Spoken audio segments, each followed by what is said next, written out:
တကြံပြီးပြီဆိုတော့ဒီနေ့နှစ်ဆန်တရက်နေ့လေးဆိုင်ဖွင့်လာမင်းနေကြတဲ့လူတွေဆိုင်ဖွင့်ပါတယ်နော်နှစ်ဆန်တရက်နေ့ဆိုင်ဖွင့်ပါတယ်မနက်ကလေးကဈေးလေးတွေမှာကြတယ်ပစ္စည်းလေးတွေအများကြီးပဲအားပေးကြပါတယ်နော်ကျေးဇူးတင်ပါတယ်အခုကကြတော့ hash တွားမဲ့ရာဒီလေးရောက်တော့မယ်ဆိုတော့မင်းနေကြတယ်ဆိုင်မှာဘာလေးတွေရှိလဲဆိုလို့ရှိရင်အကောင်းဆုံးပစ္စည်းလေးတွေပြပေးမယ် hash တွားမဲ့တူလေးတွေ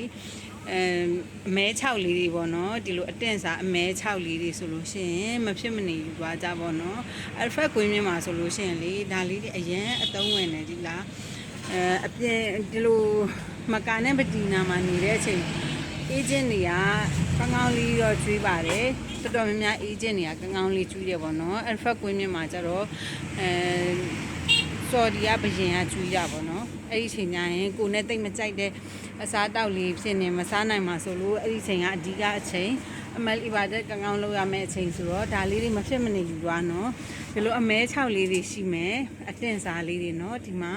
ဒီလိုအမဲ6လေးရှိမယ်နောက်ထပ်ကပတ်လုံးလေးရှိရနော်အရင်စားလို့ကောင်းတဲ့ဒီကပတ်လုံးလေးလေးပြီးတော့ဒီလိုအမဲချောင်းဆက်လေးလည်းရှိပါတယ်ဒီမှာပါအမဲ6လေးတွေစိတ်သား6အတင့်စားလေးလည်းရှိပါတယ်နောက်ထပ်ကစက်တာပေါ့နော်ကြက်မွကင်လေးတွေကြက်မွကြော်လေးတွေအတင့်စားလေးတွေရှိထားပါတယ်ဒါလေးတွေမဖြစ်မနေယူသွားလို့ရပါတယ်နော်နောက်ထပ်အဆက်ကြိုက်တယ်ဆိုရင်တော့ဒီမှာသမင်းလည်းအရင်မိန်နဲ့အမဲမလာလေးတွေရှိမယ်အမဲမွကြော်လေးတွေရှိပါတယ်နော်နောက်ထပ်ကလေယူသွားလို့ကောင်းတာဗာလေးရှိမလဲဆိုလို့ရှိရင်ဒီမှာဟန်နီကထုတ်တဲ့ဟင်းချက်လေးပေါ့နော်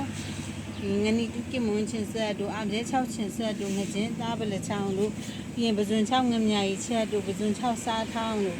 ပြီးရင်မကြီးတီအစိမ်းထောင်းတို့လို့ရှိရင်ချစ်မောင်ကျော်ဘလက်ချောင်းလေးဆိုဒီမှာငနီတူဘလက်ချောင်းရှိမယ်အမဲသားမွဘလက်ချောင်းရှိတယ်အပြဲမွဘလက်ချောင်းရှိမယ်ပဇွန်6ဘလက်ချောင်းရှိမယ်ဒါလေးတွေလို့နော်အရန်အဆင်ပြေပြီးအရန်ထမင်းမိန်တယ်နောက်ထပ်ကကျမတို့မြန်မာလူမျိုးတွေမပါမဖြစ်ပေါ့နော်ဒီလိုလက်ဖက်နဲ့နှစ်ပြန်ကြော်လေးနော်လုံးဝဟဲ့လက်စိတ်ချရတဲ့လက်ဖက်လေးတွေနဲ့ပြန်ကြော်လေးလည်းဆိုင်မှာရှိထားတယ်ရှမ်းခောက်ဆွဲကြိုက်တဲ့လူတွေဆိုလို့ရှိရင်တော့ဒီမှာဒီရှမ်းအထုတ်တဲ့ရှမ်းခောက်ဆွဲလေးတွေတူဖူးလေးတွေလည်းရှိထားပါတယ်နော်ဒါလေးတွေယူသွားလို့ရှိရင်အရန်အဆင်ပြေတယ်ဒီရှမ်းအထုတ်တဲ့ခောက်ဆွဲလေးဆိုလို့ရှိရင်လေသူကရင်နွေးလေးရှိရင်ဆိုရင်အဆင်ပြေတယ်ဒီလားဟိုလိုပြုတ်ကြမလို့ပေါ့နော်အရင်အဆင်ပြေရနောက်ထပ်ပိုရှန်ကအထောင်းအစုံလေးရှိပါတယ်ဒါလေးဆိုလို့ရှိရင်လည်းစားရတာအရင်အဆင်ပြေရဆိုတော့ဒါလေးတွေမမေးနဲ့နော်ကျမတို့ ZM ဟလယ်မမှာရှိပါတယ်လာရောက်အားပေးဖို့ဖိတ်ခေါ်ပါတယ်ရှင်မနက်6နာရီကနေည8နာရီထိဆိုင်ဖွင့်ပါတယ်ရှင်အားပေးကြတဲ့ customer တယောက်ချင်းစီတိုင်းကိုအထူးပဲကျေးဇူးတင်ပါတယ်ရှင်